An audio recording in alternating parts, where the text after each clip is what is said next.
ఎక్కడ ఎవరికి ఏది కావాలో అది ఆ సమయంలో దేశకాలాదుల్ని బట్టి అనుగ్రహించబడితే అది లక్ష్మి. అందుకే భర్తృహరి ఒక మాట అంటాడు, ఆపదలందు ధైర్యగుణమంచిత సంపదలందు దల్మియున్ భూపసభాంతరాళమున పుష్కల వాక్యతురత్వమాజి మహాపటు శక్తియున్ యశమునందనురక్తియు ప్రకృతి సిద్ధగుణంబులు సజ్జనాళికిన్ అంటాడు. ఓ ఆపద వచ్చిందనుకోండి, జీవితం అంతా ఎప్పుడూ పువ్వుల పాన్ప అలా ఉండదు.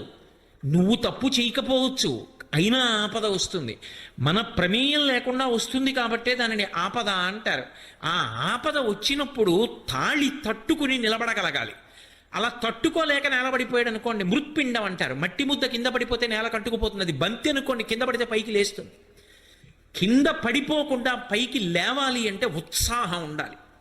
ఇవాళ ఈ కష్టం వచ్చింది, ఎదుర్కొంటాను, వ్యూహం రచన చేస్తాను, దీన్ని దాటి ముందుకు వెళ్ళిపోతాను తప్ప ఇక్కడ నేను ఆగిపోని, ఇలా నా ప్రస్థానం ఆగకూడదు, నేను ముందుకు వెళ్ళిపోవలసిందే అంతే అనుకున్నవాడెవడో వాడు శ్రీమాన్, వాడు లక్ష్మీవంతుడు.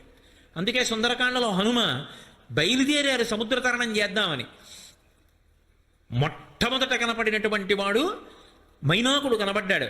నిపత్యమమ శృంగేషు విశ్రమస్వ యథాసుఖం, ఒక్కసారి నా కొండ కొమ్ము మీద వాలవయా, కాస్త తేనె తాగు, పళ్ళు తిను అన్నారు. అది సంతోషకారకం. కానీ వెడుతున్న కార్యానికి భంగం ఆగిపోతే ముట్టుకుని వెళ్ళిపోయారు. భయపెట్టేది వచ్చింది సింహిక, ఆయన ఏం బెంగపెట్టుకోలేదు, ఉత్సాహంతో దాటి వెళ్ళిపోయారు. అందుకే ఆపద వచ్చినప్పుడు తట్టుకోవడానికి ఏది కావాలి అంటే ధైర్యం కావాలి. బాగున్నన్ని రోజులు నా అంత వాణ్ణి నేనని ఇలా చేతి మీరు చెయ్యేసుకు తిరిగాడు. ఏదో చిన్న ఆపద వచ్చింది అంతే, ఇక మళ్ళీ ఆయన ఎక్కడా కనపట్టలేదు. ఏమండి ఎందుకు కనపట్టలేదు అంటే, చిన్న ఆపద వచ్చిందండి తట్టుకోలేకపోయాడు జీవితంలో అంటే లక్ష్మీ కటాక్షం లేదు. మీరు బాగా జ్ఞాపకం పెట్టుకోండి. కాల్చిన తరువాత శోభ కలిగినట్టు కష్టం వచ్చిన తరువాత నిలదొక్కుకు నిలబడగలిగిన శక్తి ఎవరికి వస్తుంది అంటే ఆ తల్లి యొక్క అనుగ్రహం ఎవరికి ఉందో వారికి వస్తుంది. అందుకే లక్ష్మీ కటాక్షము అన్న మాటకు అర్థం కేవలము డబ్బు అని మీరు అనుకొనరాదు. అందుకే తల్లి లోకములనన్నిటినీ చూస్తుంది అన్న మాటకు అర్థం అది. కాబట్టి ఆపదలందు ధైర్యగుణ మంచిత సంపదలందు దాల్మియున్, విశేషమైన ఐశ్వర్యం కలిగిందనుకోండి, ఐశ్వర్యానికి ఉండేటటువంటి దోషం ఏమిటి అంటే అహంకారాన్ని కల్పిస్తుంది. కానీ ఎవరి యందు లక్ష్మీ కటాక్షమున్నది అని చెప్పవలసి ఉంటుంది అంటే, ఎంత ఐశ్వర్యమున్నదో అంత గుర్తు పెట్టుకుని, ఎంత పేదవాళ్ళు కానివ్వండి, బంధు బంధు బంధు బంధు ఎక్కడో ఎప్పుడో బంధువులు, ఒకప్పుడు వాళ్ళు పేదవాళ్లే కానీ ఇప్పుడు మహదైశ్వర్యవంతులు, కానీ వాళ్ళని చూసి తెలియనట్టు వెళ్ళిపోరు.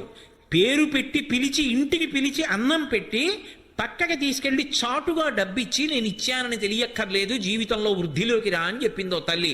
ఆవిడది లక్ష్మీ కటాక్షం. ఆ ఇల్లు ఆ స్థితికి వెళ్ళింది అంటే ఆమె ఆ ఇంటి లక్ష్మి. ఆవిడ వలన ఆ ఇల్లు అంత హిచ్చిల్లింది. అది లక్ష్మీ కటాక్షం. అందుకే ఇంటి ఇల్లాల్ని బట్టి ఐశ్వర్యం ఉంటుంది. కాబట్టి ఆపదలందు ధైర్యగుణ మంచిత సంపదలందు దాల్మియున్, డబ్బున్నప్పుడు అహంకారం వచ్చేసింది అనుకోండి, ఆ అహంకారం ఏం చేస్తుందంటే ఎప్పుడో ఒక భగవద్భక్తుణ్ణి కూడా నిరసించే గుణానికి వెళ్ళిపోతుంది. అదే పతనానికి కారణం అవుతుంది. అటువంటి సౌశీల్యం ఉన్నటువంటి వాళ్ళు ఇంట్లో ఉన్నారనుకోండి, వాళ్ళు ఉన్న కారణం చేత ఆ ఇంటి ఐశ్వర్యము భ్రంశము కాదు. అందుకే అది లక్ష్మి నిజానికి. అంచిత సంపదలందు దాల్మియున్ భూపసభాంతరాళమున పుష్కళ వాక్చతురత్వం. ఆయన ఎన్నో చదువుకున్నాడు. ఆయన ఏం చదువుకోనివాడు కాడు, ఎన్నో చదువుకున్నాడు, ఎన్నో తెలుసు ఆయనకి. కానీ కొంతమంది చూడండి పాపం తెలియని వారు కాదు, ఎన్నో తెలుసు. పుస్తకం వ్రాస్తే ఆ పుస్తకం చదువుతుంటే అబ్బా ఏమి దర్శనం చేశారా మహానుభావుడు, ఒక్క శ్లోకాన్ని ఎంత గొప్పగా అన్వయం చేశారు ఆయన అనిపిస్తుంది. ఆయన్ని వచ్చి సభలో మాట్లాడమన్నారు అనుకోండి, సభలోకి వచ్చి కూర్చుంటే ఒక్క విషయం జ్ఞాపకానికి రాదు. కొందరికి ఎంతో విషయ పరిజ్ఞానం ఉంటుంది, సభలో రంజకత్వం ఉండదు, అందంగా ప్రతిపాదించగలిగినటువంటి శక్తి ఉండదు. అంత మాత్రం చేత వాళ్ళు రచయితలు కాకుండా పోరు.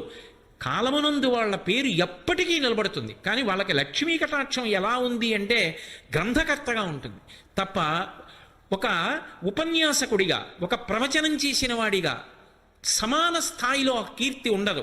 అంత మాత్రం చేత వాళ్ళు తక్కువ వాళ్ళన్న మాట అనడానికి వీల్లేదు. నిజానికి ప్రవచనం చేసిన వాడికన్నా కూడా వాళ్ళు చాలా చాలా గొప్పవాళ్ళు. పోతన గారు ప్రవచనాలు చేసి ఉండకపోవచ్చు, అంత మాత్రం చేత పోతన గారు ప్రవచనం చేసిన వాడికన్నా తక్కువ అని మీరు నిర్ధారించగలరా? కాదు. పోతన గారి పేరు చెప్పుకొని, పోతన గారు చెప్పిన పద్యాలు చెప్పుకొని బిరుదులు పొందిన వాళ్ళు ఉన్నారు.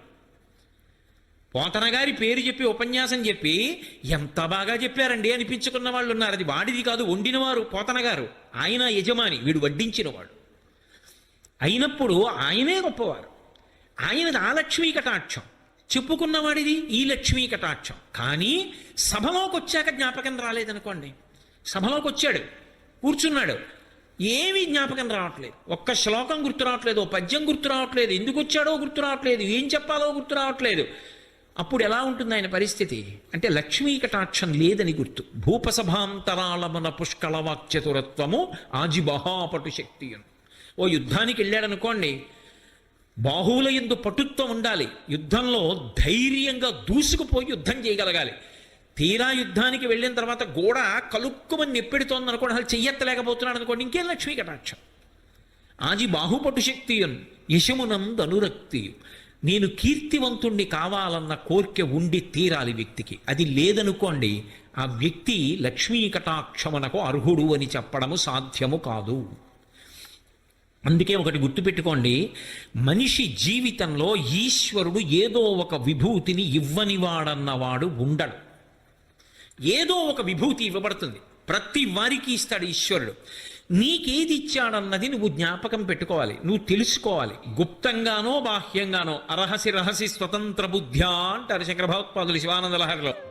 గుప్తంగానో బాహ్యంగానో అరహసి రహసి స్వతంత్ర బుద్ధ్యా అంటారు శంకర భగవత్పాదులు శివానంద లహరిలో. అది అతని జీవితం ఒడ్డెక్కడానికి, అతని జీవితం తరించడానికి కారణమవుతుంది. ఎందరో పెద్దలున్నారు. డొక్కా సీతమ్మ గారని మా తూర్పుగోదావరి జిల్లాలో ఉండేవారు మహాతల్లి. ఆవిడ ఇంటికొచ్చిన వాళ్ళకి అన్నం పెట్టడానికి అందవేసిన చెయ్యి, అంత ప్రేమతో అంత ఆర్తితో అన్నం పెట్టేది. అటువంటి తల్లి శరీరం విడిచిపెట్టిన రోజున ఆకాశంలో జ్యోతి రూపంలో వెడుతుంటే ఇద్దరు మహావిద్వాంసులు అగ్రహారంలో కూర్చుని మాట్లాడుకుంటున్నారు అమలాపురం దగ్గర. ఆవిడ జ్యోతి వెడుతుంటే చూసి వాళ్ళిద్దరూ లేచి నిలబడి నమస్కారం చేసి, ఎవరో ఒక మహాపురుషుడి శరీరం విడిచిపెట్టాడు, ఊర్ధ్వలోకాలకి జ్యోతి వెళ్ళిపోతోంది అని చెప్పి నమస్కరించారు. భగవాన్ రమణులు శరీరం విడిచిపెట్టినప్పుడు జ్యోతి అరుణాచలానికి గిరి ప్రదక్షిణం చేసి గిరిలోకి ఎలా వెళ్ళిందో, డొక్కా సీతమ్మ గారిలోని జ్యోతి అలా ఆకాశంలో ప్రయాణం చేసి ఊర్ధ్వలోకాలకు వెళ్ళింది.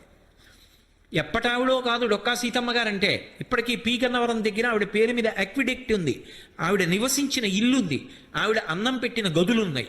ఆ తల్లి ఈ మధ్య కాలం వారు ఆఖరికి కలెక్టర్ గారితో కబురు చేశారు డొక్కా సీతమ్మ గారికి. ఎవరు? భారతదేశం వాళ్ళు కాదు, లండన్లో యువరాజు పట్టాభిషేకం చేసుకుంటూ ఇంతమందికి అన్నం పెట్టిన తల్లి వచ్చి నాకు ఆశీర్వచనం చెయ్యాలని కలెక్టర్తో కబురు చేశారు విమానంలో తీసుకురమ్మని. నేను రానన్నారు ఆ తల్లి. రానంటే ఆవిడ చిత్రపటం గీయించి పంపించమని డొక్కా సీతమ్మ గారి చిత్రపటాన్ని పక్కన పెట్టుకుని ఆవిడ పాదాలకు నమస్కారం చేసి వైస్రాయిగా పట్టాభిషేకం పొందాడు. అది ఈ దేశ ఔన్నత్యం. దానం చేసి, అన్నదానం చేసి డొక్కా సీతమ్మ గారు ఆ స్థాయిని పొందారు. తరించడానికి కారణం కాలా? ఒక గృహస్థుగా ఆఖరికి అమ్మ అన్నం తినేసి వచ్చామమ్మా, కడుపు నిండుగా ఉంది తల్లి, ఒక్కసారి మిమ్మల్ని చూడ్డానికి వచ్చామంటే ఆవిడ ఏం చేసేవారు ఒకటి తెలుసా? చెయ్యి చాపరా అని వచ్చిన వాళ్ళందరికీ కాస్త చింతకాయ పచ్చడి వేసి నాకమని మంచినీళ్ళు ఇచ్చేవారు. ఆవిడ చేత్తో చేసిన చింతకాయ పచ్చడి అంత రుచిగా ఉండేది తప్ప పెట్టకుండా పంపించేవారు కాదు. ఇంటికి వస్తే ఏదో ఒకటి పెట్టి పంపించాలి. ఆవిడ ఆర్తి చివరికి ఏమైందంటే ఐశ్వర్యం అంతా అయిపోయింది, ఏమీ లేదు. భర్త గారు బాధపడ్డాడు. ఎందుకు బాధపడతారు? మనం చేసేది మంచి పని, పరమేశ్వరుడు చేయిస్తాడన్నారు. పొలం దున్నుతుంటే బిందెలు దొరికాయి, బిందెల్లో బంగారపు కణికలు దొరికి ఆవిడ చేసిన అన్నదానం కొనసాగింది. ఈశ్వరుడు కాపాడలా? కాబట్టి విభూతి ఇవ్వబడని వాడు లోకంలో ఉండడు. నువ్వు గుర్తించాలంతే. దాని పీక నొక్కేస్తే ఈశ్వరుడు ఏం చేస్తాడు? ఇచ్చాడు, దాన్ని నేను తెలుసుకోను, దానితో నాకు సంబంధం లేదు, నాకు దాచుకోవడం ఒక్కటే నాకు కావాలి, నాకు తరించే మార్గం అక్కర్లేదంటే ఆయన ఏం చేస్తాడు? మనలో నిజంగా అనుకుంటే ప్రతిరోజు వచ్చి గుడి తుడుద్దామంటే తుడవడం కష్టమైన వాళ్ళం ఎంతమంది ఉంటాం? వారానికి ఒక్కసారి గుళ్ళో బట్టలు తీసుకెళ్ళి ఉతికి ఆరేసి పట్టుకొచ్చి ఇస్తామంటే కష్టమైపోయిన వాళ్ళం ఎంతమంది ఉంటాం? అది కష్టమా? లేకపోతే ప్రతిరోజు కనీసం వారానికి నేను ఒక్క చిన్న పద్యం నేర్చుకుంటాను అంటే వారానికి ఒక్క పద్యం నేర్చుకోవడం అంత కష్టమా? వారానికి ఒక్క పాదం నేర్చుకుంటాను. పోతన గారి పద్యాల్లో ఒక్క పాదం నేర్చుకుంటాను వారానికి. చిత్తశుద్ధితో ప్రయత్నిస్తే అంత కష్టమా? 108 తక్కువ కాకుండా గాయత్రి విడిచిపెట్టకుండా చేస్తాను. కష్టమా? బొట్టు పెట్టుకోవడం మానను, అంత కష్టమా? కానీ అని వదిలేసిన వాడికి అన్నీ వదిలేయచ్చు. ఇది పట్టుకుంటానన్నవాడు ఏది పట్టుకున్నా తరిస్తాడు. పట్టుకోవడానికి ఆవిడ ఏదో ఒకటి ఇస్తుంది, ఇవ్వకుండా మాత్రం ఉండదు. కాబట్టి అలా పట్టుకుని తరించిపోతాడు. అది లక్ష్మీ కటాక్షం. అందుకే మీరు బాగా గమనిస్తే లక్ష్మి ఎక్కడ ఉంటుంది అంటే అసలు ఆవిడ ఉండని ప్రదేశం ఉండదు. ఆవిడ ఎప్పుడూ అంతటా చూస్తూనే ఉంటుంది. దృశాద్రాఘీయస్యాదర దళిత నీలోత్పల రుచ దవీయాంసం దీనం స్నపయ కృపయా మమపి శివే అంటారు శంకర భగవత్పాదులు. అటువంటి తల్లి యొక్క చూపు పడలేదనుకోండి, సారహీనమైపోతుందంతే దేశం. ఆ తల్లి అనుగ్రహాన్ని కోల్పోయారనుకోండి, జాతి జాతి నిర్వీర్యమైపోతుంది. లక్ష్మీ కటాక్షం లోపించిందే అని గుర్తేమిటంటే ఒకరికి డబ్బు లేకపోవడం కాదు. మీరు బాగా ఈ విషయాన్ని దృష్టిలో పెట్టుకోవాలి. ఒక వ్యక్తి సమస్యగా అయితే వ్యక్తికి ఒకడికే దరిద్రం. అసలు దేశమే లక్ష్మీ కటాక్షాన్ని కోల్పోయిందనుకోండి, ఆ భక్తి పోయిందనుకోండి, పోయిన నాడు ఆవిడ అనుగ్రహం పోతే మొట్టమొదట నశించిపోయేదేదో తెలుసా? ఉత్సాహం నశించిపోతుంది, జడత్వం వస్తుంది. అందుకే జడత్వాన్ని ఎవరు తీసేస్తారు అంటే మళ్ళీ అమ్మవారే తీస్తారు. మీరు లోకంలో జడత్వాన్ని తీయగలిగిన వాళ్ళు ఇద్దరినే చెప్తారు. ఒకటి అమ్మవారు, 2 స్వామి హనుమ. అందుకే మీరు చూడండి, బుద్ధిర్యశో బలం ధైర్యం నిర్భయత్వ మరోగత అజాడ్యం వాక్పటుత్వంచ హనుమత్ స్మరణాద్ లభేత్. హనుమని స్మరించినంత మాత్రం చేత అజాడ్యం. అమ్మవారి పాదాలు పట్టుకుంటే అవిద్యానామంతస్తిమిరమిహిరోద్వీపనగరి జడానాం చైతన్యస్తభకర్మకరంద శృతిశరీ దరిద్రాణం చింతామణి గుణనిక జన్మజలధౌ నిమగ్నానాం దంష్ట్రా మురరిపు వరాహస్య భవతి. జడత్వం అంటే ఏమిటో తెలుసా? అన్నీ వింటాడు, ప్రతిస్పందన ఉండదు. వింటాడు, గంటల గంటలు వింటాడు, రోజులు రోజులు వింటాడు. తాను విని చేసినది అన్నది ఏదీ ఉండదు. శృణ్వంతప, ఆ వినడం మీద అనురక్తి ఉంది, అంతవరకు మంచిది అనుకోవాలి తప్ప ప్రతిస్పందించి చేసింది ఉండదు. మీరు చెప్పండి ఊ అండవు, ఓ అండవు, నేను చేస్తానడు చెయ్యనండవు. ఒరే రేపటి నుంచి ఒక్క గుడికి ఎదురుగుండా ఉన్నావురా, ఒక్కసారి అలా వెళ్ళి ప్రదక్షిణం చేసిరారా అంటాడు. లేవడు, వెళ్ళడు, గుళ్ళోకి వెళ్ళడు, ప్రదక్షిణం చేయడు, నమస్కారం చేయడు. జడత్వం అంటే అలసత్వం. దీన్ని ఎవరు పోగొడతారంటే అమ్మవారు పోగొడుతుంది. అందుకే అది సామూహికంగా అందరికీ కలిపి లక్ష్మీ కటాక్షమేమి అంటే ఉత్సాహం. దేశ పౌరుల యందు ఏదైనా సరే మేము సాధించగలం, మేమందరం నడుం కట్టుకుని ముందుకు వెళ్ళిపోతాం అని అందరూ కలిసి నిలబడగలిగిన ఉత్సాహం ఉందనుకోండి, ఏటికి ఎగసన్నా ఒకడు లాగితే 1,00,000 మంది దిగసన్నా లాగారనుకోండి, ఇంకా ఎలా వృద్ధిలోకి ఎడుతుంది? చెయ్యి కలిసి నడుద్దాం అన్న ఉత్సాహం ఉందనుకోండి, అది లక్ష్మి. లక్ష్మీ కటాక్షం తరిగిపోతోందని గుర్తేమిటో తెలుసా? అసలు ఏ ఉత్సాహం లేకుండా జడత్వంతో ఉండిపోతే లక్ష్మీ కటాక్షం లుప్తమైపోతోంది అని గుర్తు.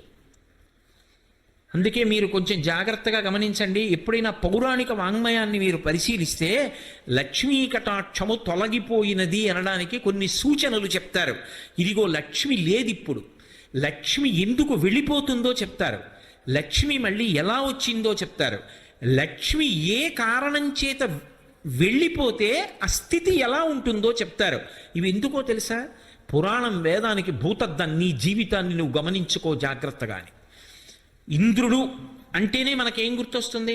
స్వర్గలోకాధిపతి. ఆయన అనుభవించినటువంటి ఐశ్వర్యం ఉండదు, అంతటి ఐశ్వర్యం అయింది. ఆ ఐశ్వర్యం ఎవరిచ్చారు ఆయనకి? అమ్మవారిచ్చింది. శంకర భగవత్పాదులు కనకధారా స్తోత్రం చేస్తూ విశ్వామరేంద్ర పద విభ్రమదాన దక్షం ఆనందహేతురధికం మురవిద్విషోపి ఈశన్ నిశీతతు మయిక్షణమీక్షణార్థ ఇందీవరోదర సహోదరమిందిరాయా అన్నారు. విశ్వామరేంద్ర పద విభ్రమదాన దక్షం ఆనందహేతురధికం మురవిద్విషోపి ఈశన్ నిశీతతు మయిక్షణమీక్షణార్థ. దేవేంద్రుడంతటి వాడికి ఇంద్ర పదవిలో కూర్చోగలిగినటువంటి స్థితిని, అంతటి ఐశ్వర్యాన్ని ఎవరిచ్చారు అంటే ఆ తల్లి తన చూపుల చేత అనుగ్రహించింది.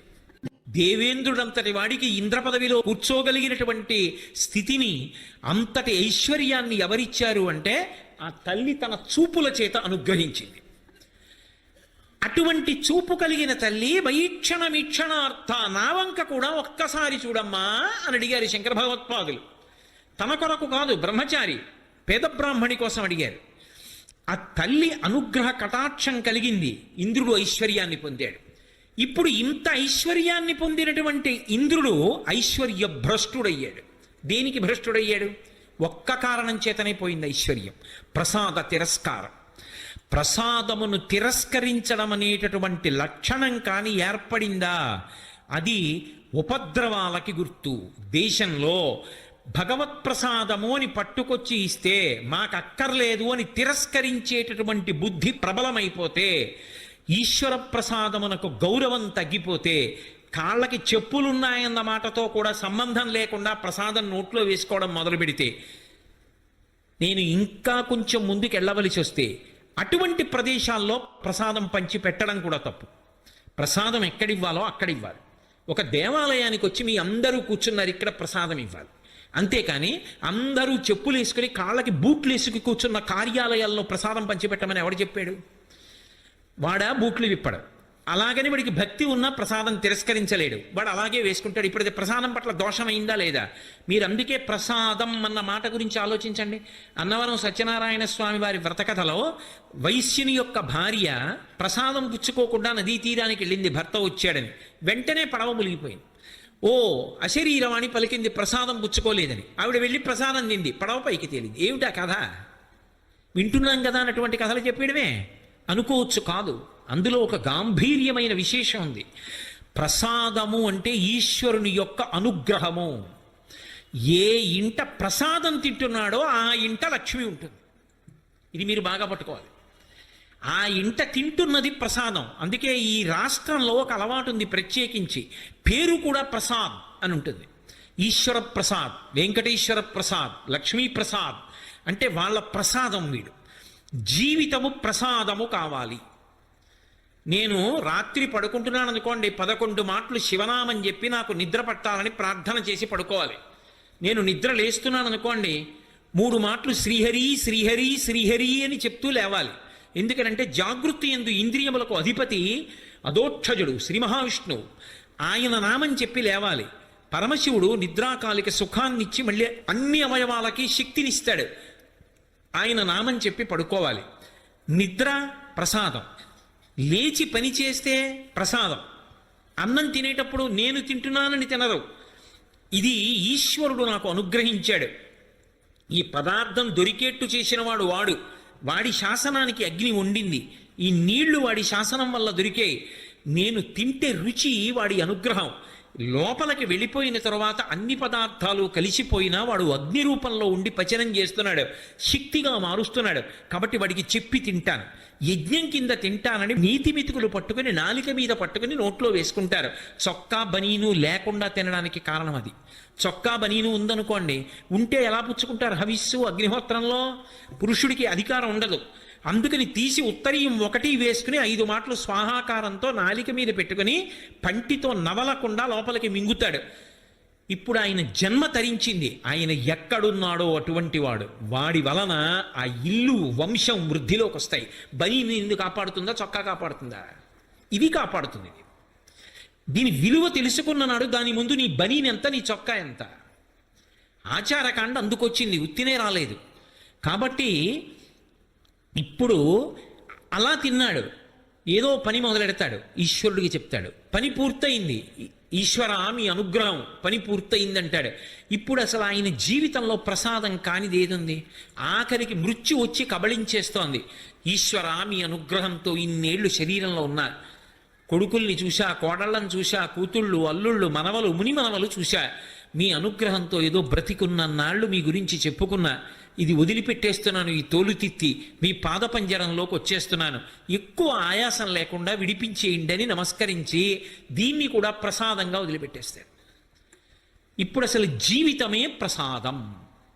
ఇప్పుడు ఆ ప్రసాద బుద్ధితో అనుభవించినంత కాలం ఈశ్వరుడి అనుగ్రహం ఉంటుంది. ప్రసాద బుద్ధి పోయింది, ఇదంతా నాదే, తొలగిపోతుంది ఆవిడ. నీదేగా, ఏది సంపాదించి చూస్తాను, ఏది నిలబెట్టుకో, ఏది ఈ గుణములను సంతరించుకో, కీర్తి సంపాదించుకో చూస్తాను అంటుంది ఆవిడ. చిన్న వైక్లభ్యం ఒకటి వచ్చింది అనుకోండి, అక్కడతో అయిపోయిందంటే. కంఠంలో జీర వచ్చిందనుకోండి, గట్టిగా మాట్లాడితే కంఠంలో పోటు వస్తోంది, ఏం మాట్లాడతాడు, అయిపోయిందా అక్కడతో కీర్తి. బతికున్నంత కాలం ప్రతిరోజు వాక్సుమములను సమర్పించాడు. దేనివల్ల? ఇది ఆవిడ ప్రసాదం అని చెప్పుకున్నాడు, ఆవిడ అనుగ్రహం నా చేత చేయించిందని చేశాడు. ఆఖరి ఊపిరి వరకు ఆవిడ చేయిస్తూనే ఉంటుంది. పాత్రత దేని చేత? ప్రసాద బుద్ధి చేత. ఇది బాగా తెలుసుకోవాలి. ఇది మొదటి లక్ష్మీ కటాక్షం అని చెప్తుంది శాస్త్రం. అసలు ఈ బుద్ధి నిలబడితే వాడికి లక్ష్మీ కటాక్షం ఉన్నది అని గుర్తు. అందుకే కళ్యాణి బతగాదీయం లౌకికీ ప్రతిభాతిమా ఏతి జీవంతిమానందో నరం వర్ష శతాదపి అంది సీతమ్మ. ఇవాళ పూజ చేసేయండి, రేపు పొద్దున మీ ఇంట్లోకి లక్ష్మి అడిగి వచ్చేస్తుందంటే అంతకన్నా అబద్ధం ఇంకోటి లేదు. అది కాదు లక్ష్మీ కటాక్షం అంటే. నీకు లక్ష్మీ కటాక్షానికి కారణాన్ని నువ్వు తెలుసుకోవాలి. ఆ కారణం తెలుసుకుని రమించి నువ్వు పూజ చేయాలి. ఆ బుద్ధితో నిలబడాలి. అది ప్రసాదం అవుతుంది.